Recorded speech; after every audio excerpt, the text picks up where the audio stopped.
साधुबोध झाला तो निरोनिया ठेला, ठाईच मुरला अनुभवे. संत ज्ञानेश्वर महाराज म्हणतात, ज्याला साधूचा बोध झाला आहे तो अनुभवामुळे ठाईच मुरण ही शेवटची अवस्था आहे. अनुभवामुळे एवढी शांतता प्राप्त होते की तो त्या प्रेमामध्ये मुरून जातो. म्हणून साधुबोध झाला तो निरोनिया ठेला, ठाईच मुरला अनुभवे.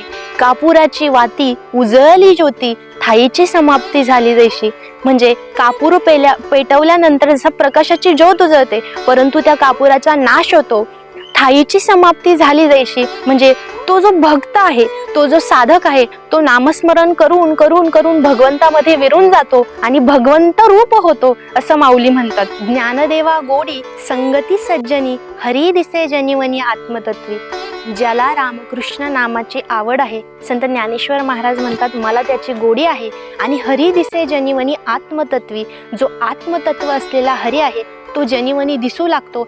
सर्व प्राणी मात्रामध्ये त्याचीच अनुभूती होते. पण कशामुळे?